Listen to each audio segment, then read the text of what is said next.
Y arrancamos ronda de actualidad. Se ha incorporado a la mesa de debate en Tu Dinero Nunca Duerme Gustavo Martínez, profesor de la UFM, experto en economía, analista, inversor, un experto en oro, que ya nos ha dado aquí alguna clase en oro. Gustavo, muchas gracias por estar aquí con nosotros. Y se queda Borja Aguiar de Amiral Gestión. Seguimos con Manolo al teléfono, con Domingo y con Luigi.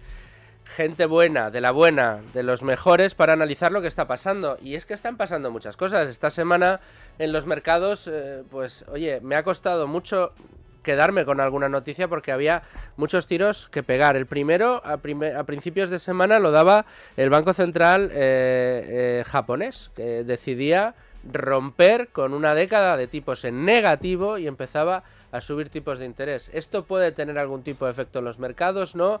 ¿Va a jugar de alguna manera un papel relevante o cómo lo veis vosotros? Cualquiera de vosotros. Gustavo, si quieres, que te acabas de incorporar.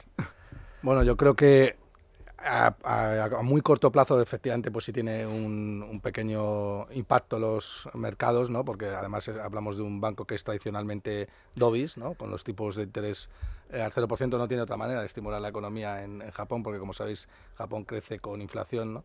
Y entonces, bueno, ya algunos activos pues de riesgo de larga duración, como puede ser Bitcoin, pues se han corregido, ¿no? Hoy se han Es que pegado... esa es otra. Si la semana pasada, Mm. que era otra de las noticias que teníamos aquí calientitas, Gustavo, si la semana pasada estábamos hablando de que Bitcoin había tocado máximos, de repente corrige y Sí, sí. corrige bien. Bueno, ha corregido por varias circunstancias, ¿no? Pero está claro que el 6 o 7% que se dejaba esta mañana pues era debido a esa decisión del BOC de subir los tipos de interés, que en parte estaba muy descontada por el mercado, pero obviamente otra parte no la había descontado, si no, no caería, ¿no? Y bueno, yo creo que es una cosa muy circunstancial y muy coyuntural. Yo creo que al final la tendencia es la que es, los bancos centrales van a rebajar los tipos de interés, Estados Unidos va a rebajar los tipos de interés. La clave no es si va a rebajar o no los tipos de interés, sino cuándo va a hacerlo, y lo normal es que empiece en julio, que es lo que el mercado está descontando ya, ¿no? Aquí estamos todos de acuerdo, Manolo, que esa bajada de los tipos de interés no es si va a bajar o no, sino cuándo. Bueno, pero es que ya lo están avanzando los propios banqueros centrales y ya lo hemos comentado en alguna ocasión. Los banqueros centrales están deseando bajar los tipos de interés, pero la cuestión es que se están, desde mi punto de vista, precipitando porque la inflación todavía no está bajo control y de hecho hay que recordar que el mercado hace apenas unos meses descontaba bajadas de los tipos de interés mucho más intensas y mucho más continuadas, o sea que ahí las perspectivas han bajado. Ahora el hecho de que el Banco de Japón suba los tipos de interés después de 10 años de tipos prácticamente nulos es una señal desde ese punto de vista contrario a lo que están haciendo el Banco Central Europeo y Reserva Federal. Esto en última instancia es lo que está moviendo el mercado. Como bien estaba comentando Gustavo, los mercados bursátiles, renta variable, renta fija y activos como Bitcoin están moviéndose en función casi de forma exclusiva, al menos a corto plazo, a los movimientos de los tipos de interés de los bancos centrales. Borja. Bueno, yo creo que coincido con Manuel. Al final nosotros no vemos que por lo menos en Estados Unidos el banco, la Fed, tenga que tener prisa por bajar tipos. Yo creo que de momento su mandato es controlar la inflación. Yo creo que no le aporta nada bajar tipos porque sobre el papel la situación económica de Estados Unidos todavía es robusta, es una situación económica más favorable que la que encuentras en Europa y no vemos un incentivo claro para empezar a bajar tipos antes de tiempo. Nosotros, de hecho, es verdad que quizás es una visión un poco más contraria, pero muchas veces a lo largo de este año nos hemos planteado la posibilidad de que Europa actúe antes que Estados Unidos, que sería bastante raro, porque no sé si solo ha ocurrido una vez en la historia de las políticas monetarias de los bancos centrales, pero sí que, o por lo menos, creemos que la necesidad de bajar tipos es mayor en Europa que en Estados Unidos. Por eso nos parece que podría tener sentido que Europa actuase antes. Dicho esto, es bastante posible que, efectivamente, como decía Gustavo y como decía Manuel, pues Estados Unidos actúe antes y lo haga antes de verano. Nosotros pensamos que Europa quizás todavía puede esperar a después de verano. Yo quería preguntar una aclaración a Gustavo. Has mencionado al principio de tu intervención que Japón crecía con inflación. Eso quiere decir que crecen tanto que aun con la inflación, descontando, obtienen crecimiento real. Efectivamente. Es que yo lo digo porque generalmente se habla de la economía japonesa como una especie de economía zombie. Sí, economía esta estancada. gente son súper productivos y consiguen además batir a la inflación. Efectivamente, y de hecho la producción es tan, como digamos, tan robusta que tienen que generar inflación continuamente, ¿no? Para que no caigan en una deflación como pueda ser, por ejemplo, la que tenemos en China, que es otro rollo completamente distinto, ¿no? Yo lo que sí que veo es que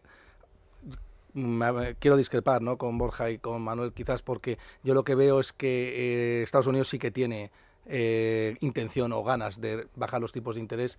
¿Por qué? Porque ellos ganan mucho con la inflación. Estados Unidos es la economía más endeudada del planeta.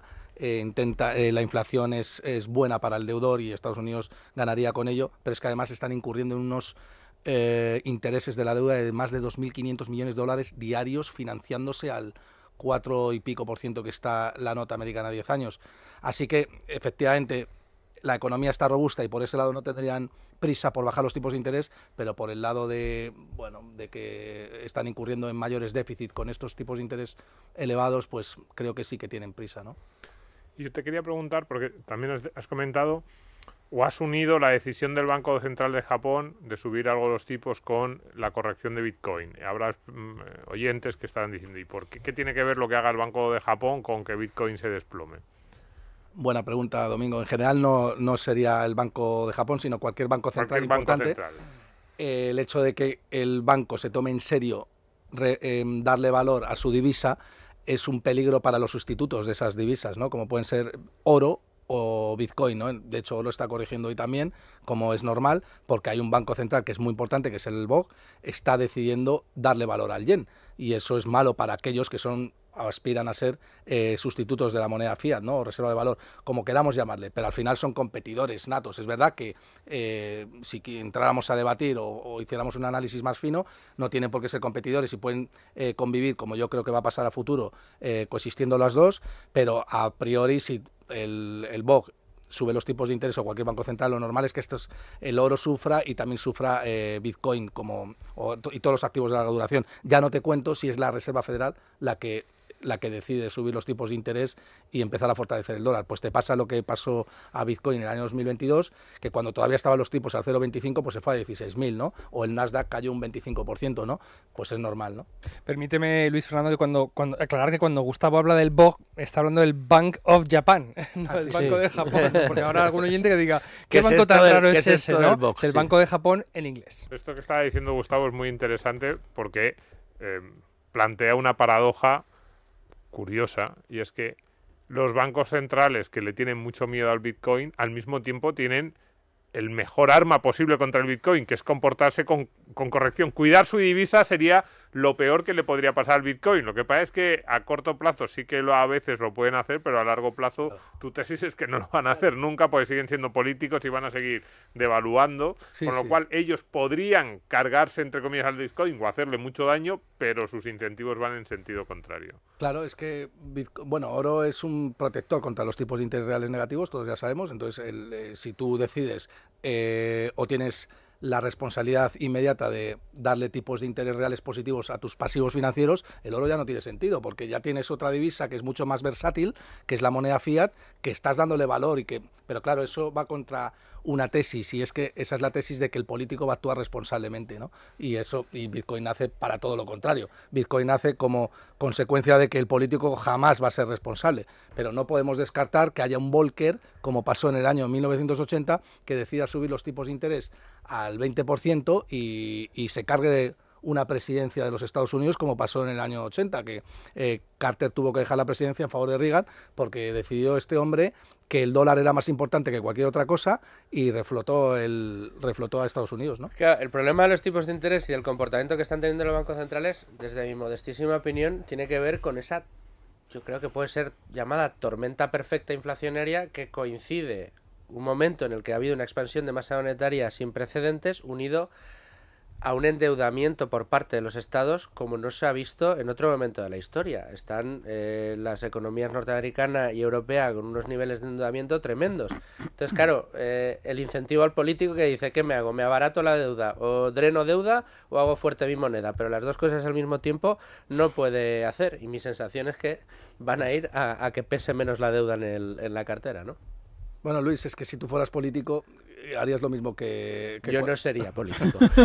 Bueno, pero el político, bueno, tú no sé exactamente, es que ya lo has decidido, ¿no? Pero el que es político, por definición, tiene que sobrevivir, y la única manera de sobrevivir es prometiendo cosas que no puedes cumplir y financiando esas cosas que no puedes cumplir con cargo a deuda. Y eso es inflacionario, ¿no? Desde luego que por sí. definición. Qué pena que este programa dure solo una hora.